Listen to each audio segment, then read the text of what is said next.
This is Nimiq 6. It is a big honkin' satellite. Nimiq 6 is 4,600 kilograms. That's about 4 cars. And when the solar arrays are fully deployed, it'll be about a 100-foot wingspan.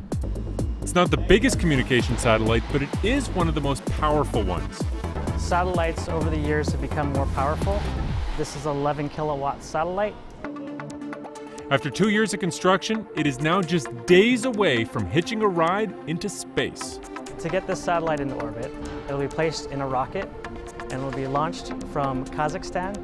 Its job? To deliver television signals to the homes of millions of Canadians. Nimiq 6 will provide high-definition television service to everyone with a dish on the top of their house. But before it makes its journey to the launch pad in Kazakhstan, it needs to go through a systems check. Right now we're setting up the solar array deployment, and this system is used to test the solar array zero gravity environment in space. So we have a test fixture, and they're going to take this system and fold up the solar arrays against the spacecraft and release the hold downs, and the solar arrays will deploy. Of course, in space there is no giant electrical plug. The only way to get energy up here is from the sun. Solar arrays are a combination of solar cells that are bonded to a structure, and there's about 1.6 kilowatts of power for each panel. And this spacecraft has 8 panels, 4 on each side, and it will generate 11,000 watts of power for the spacecraft.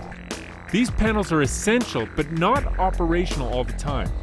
The solar arrays are used to power the spacecraft when it has line of sight of the sun.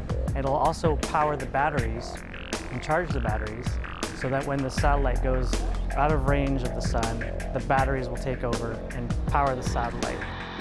In orbit, Nimiq will receive transmissions from Bell Canada, then bounce those signals to homes all over the country. So here we can see in a stowed position, you have multiple reflectors which are packaged as compact as possible.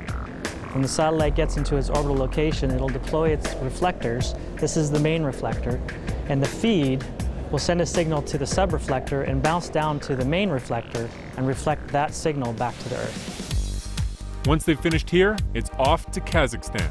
2, 1, ignition.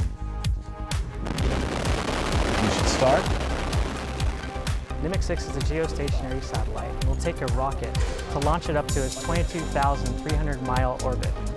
To give you some perspective on how far away that is, consider that the space station is only 200 miles from Earth.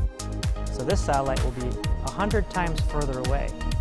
After its 9-hour-long rocket ride, 12 thrusters will put Nimiq 6 into the right orbit. After a satellite is retired, it'll be deorbited into a retirement location where it just sits out there in space and is powered off, not to be used again.